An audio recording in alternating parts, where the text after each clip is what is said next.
किसान साथियों, प्रधानमंत्री फसल बीमा योजना को लेकर अगर बात करें तो प्रधानमंत्री फसल बीमा योजना की जो दूसरी किस्त है वो अगले महीने किसान भाइयों के खाते में ट्रांसफर होने जा रही है। किसान साथियों, सितंबर महीने के शुरुआत में ही जो पैसा है वो किसान भाइयों के खाते में ट्रांसफर कर दिया जाएगा। ऐसे में किसान भाई हमसे कमेंट करके ये पूछ रहे हैं, प्रधानमंत्री फसल बीमा अतिवृष्टि योजना का जो बीमा क्लेम का पैसा है, क्या वो किसान साथियों प्रधानमंत्री फसल बीमा योजना के जितने भी लाभार्थी हैं, जैसे डिफॉल्टर केसीसी खाता धारक हैं, रेगुलर केसीसी खाता धारक हैं, जो कर्ज ले रखे हैं वो किसान भाई हैं। किसान साथियों, ऐसे में जो सोसाइटी बैंक खाता धारक हैं, किन किन किसान भाइयों के खाते में प्रधानमंत्री फसल बीमा योजना की जो दूसरी किस्त है उसका पैसा आएगा। दरअसल में जो पहली किस्त है वो जल्दबाजी में शिवराज सिंह चौहान जी ने सभी किसान भाइयों के खाते में लगभग 32 लाख किसान भाइयों के खाते में, पूरे देश के किसान भाइयों के खाते में ट्रांसफर की थी। यही किसान साथियों दूसरी किस्त के रूप में मध्य प्रदेश के 8 लाख किसान भाइयों के खाते में पैसा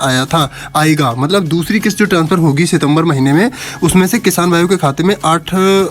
लाख करोड़ रुपए का जो पैसा है वो किसान भाइयों के खाते में ट्रांसफर किया जाएगा दूसरी किस्त के रूप में। ऐसे में मानना ये है, बात ये उठ रही है किसान भाइयों की, प्रधानमंत्री फसल बीमा योजना के तहत केसीसी खाता धारक, डिफॉल्टर खाता धारक, रेगुलर खाता धारक, सोसाइटी बैंक खाता धारक, तो किन किसान भाइयों को प्रधानमंत्री फसल बीमा योजना का पैसा मिलेगा। किसान साथियों, हम आपको बता दें, माननीय कृषि मंत्री शिवराज सिंह चौहान जी और माननीय मुख्यमंत्री डॉक्टर मोहन यादव जी ने साफ निर्देश दे दिया है, चाहे आप केसीसी बैंक खाता धारक हों, चाहे आप डिफॉल्टर केसीसी बैंक खाता धारक हों, आप अगर आपकी फसल प्रधानमंत्री फसल बीमा योजना के तहत बर्बाद हुई है तो आपको पैसा मिलेगा। कहीं ना कहीं प्रधानमंत्री फसल बीमा योजना के तहत ये बहुत बड़ी जानकारी, बड़ी अपडेट निकल कर आ रही है। किसान साथियों, मध्य प्रदेश के किसान भाइयों को हाल ही के दिनों में बहुत ही कम डिस्ट्रिक्ट ऐसे हैं जहां के किसान भाइयों को प्रधानमंत्री फसल बीमा योजना का पैसा मिला था, लेकिन दूसरी किस्त में मध्य प्रदेश के सभी जिले के किसान भाइयों को प्रधानमंत्री फसल बीमा योजना अतिवृष्टि 2024-2025 में जितनी भी अतिवृष्टि हुई है सारा का सारा बीमा क्लेम का पैसा मिलेगा। ये बड़ी जानकारी, बड़ी अपडेट निकल कर आ रही है। अगर आप भी मध्य प्रदेश के किसान भाई हैं तो कहीं ना कहीं आपके लिए ये बहुत बड़ी खुशखबरी है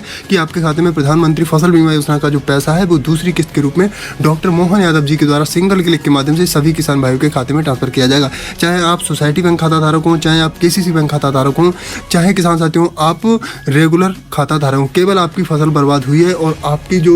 सर्वे है, पटवारी ने अगर आपकी फसल का सर्वे कर रखा है और आप प्रधानमंत्री फसल बीमा योजना के तहत आते हैं, आपने अपना प्रीमियम जमा कर रखा है, तो आपको प्रधानमंत्री फसल बीमा योजना का लाभ मिलेगा। कहीं ना कहीं ये बहुत बड़ी जानकारी, बड़ी अपडेट, बड़ी गुड न्यूज़ निकल कर आ रही है। किसान साथियों, प्रधानमंत्री फसल बीमा योजना के तहत जैसे जितने भी किसान भाई हैं, अभी बहुत ज़्यादा मात्रा में किसान भाई मध्य प्रदेश के किसान भाइयों को कम मिला था, क्योंकि राजस्थान से झुंझुनू जिला से शिवराज सिंह चौहान जी ने सिंगल क्लिक के माध्यम से पैसा भेजा था। लेकिन अब डॉक्टर मोहन यादव जी, मध्य प्रदेश के जो मुख्यमंत्री हैं डॉक्टर मोहन यादव जी और भारत सरकार के कृषि मंत्री शिवराज सिंह चौहान जी, सभी किसान भाइयों के खाते में 8 लाख करोड़ रुपए की धनराशि है वो सिंगल क्लिक के माध्यम से मध्य प्रदेश के किसान भाइयों के खाते में ट्रांसफर करेंगे। तो ऐसे में जितना पैसा है वो मध्य प्रदेश के किसान भाइयों को मिलेगा और यह पैसा प्रधानमंत्री फसल बीमा योजना के तहत प्रदेश के सभी किसान भाइयों को मिलेगा। किसान साथियों।